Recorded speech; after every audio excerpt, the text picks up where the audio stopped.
ഇപ്പോഴാണോ ഈ വീഡിയോസ് ഒക്കെ എടുക്കുന്ന ടൈമിലായിരുന്നോ സമാധാനം? അല്ല, അത് എനിക്ക് തോന്നുന്നു ഇപ്പോഴാണ്. വലിയ കുഴപ്പമൊന്നും ഇപ്പല്ല. ഈ കുടുംബവും കുട്ടികളും എന്നൊക്കെ പറയുന്നത് വലിയ സംഭവം. 3-4 ദിവസം അവരെ വിട്ടു നിന്നപ്പോ എന്തൊരാശ്വാസം. അതായത് റീലും തമ്മിൽ നല്ല മാറ്റമൊക്കെ ഉണ്ട്. പക്ഷെ എനിക്ക് തോന്നുന്നു ഇപ്പോഴാണ് വലിയ കുഴപ്പമില്ലാത്ത നല്ല രീതിക്ക് പോണത്. ഇപ്പോഴാണ്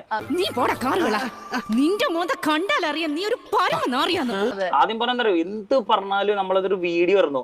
അത് ഞാൻ അവളും തമ്മിൽ അതിന്റെ ഭയങ്കര പ്രശ്നം ഉണ്ടാവും. ഒന്ന് പറഞ്ഞ രണ്ടാമത്തെ തുണി പൊക്കി കാണിക്കും. 7 മണിക്ക് വീഡിയോ ഇടണം. അപ്പൊ ചില സമയത്ത് ഞാൻ അവിടെ ഇല്ലെങ്കിൽ അവളുടെ അടുത്ത് എടുക്കാൻ പറയും ഞാന്.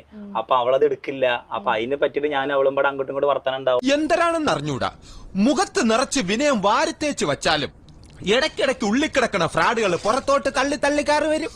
വേറെ പ്രശ്നങ്ങളൊന്നും ഇപ്പൊ ഞാൻ മാത്രം വീഡിയോസ് ചെയ്ത അല്ലെങ്കിൽ പറയില്ല ആ ഇതായിട്ട് ഇങ്ങനെ മുന്നിക്ക് പോകണം. അതിനെങ്ങനെയാ നന്ദി പറയേണ്ടത് അറിയില്ലല്ലേ. അറിയാത്ത കാര്യങ്ങൾ പറയരുത്. വേറെ കുഴപ്പങ്ങളൊന്നും ഇല്ല. ഇപ്പൊ ഞാൻ അടിപൊളിയായിട്ട് തന്നെ പോകണം. ഒരു പ്രത്യേക ജീവിതല്ലേ. ആരോ ബൈക്ക് കൊടുത്തു കഴിഞ്ഞാൽ അത് അഹങ്കാരം, ലോകത്തില്ലാത്ത പ്രശ്നങ്ങളെല്ലാം ഇന്റെ തലയിലാണ് വന്ന് എപ്പോഴും കടക്കാറ്. നീയാണല്ലോ കോടതി ഓടാമയില്.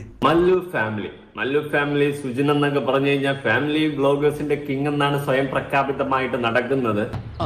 ഞാൻ എല്ലാം തുറന്നു പറയുന്ന പ്രകൃതക്കാരന കേട്ടോ. ഈ സുജിൻ റീസെന്റ് വീഡിയോസ് ഒന്നും ഇടാറില്ല. പൊന്നൂസെവിടെ, അമ്മ എവിടെ, പൊന്നൂസെവിടെ ഡിവോഴ്സ് ആയി, ഇങ്ങനെയൊക്കെയാണ് ആൾക്കാർ ചോദിച്ചു തുടങ്ങിയത്. എനിക്ക് ഇനി തൂറാനുള്ള സമയം കിട്ടുമോ എന്തോ. അല്ല, കണ്ടന്റിന് വേണ്ടിയിട്ട് സ്വന്തം ഭാര്യയ്ക്ക് അവിഹിതം എന്ന് വരെ പറഞ്ഞ് ടൈറ്റിൽ കൊടുത്ത് വീഡിയോ ചെയ്യുന്ന മുതലുകളാണ്. അതുകൊണ്ട്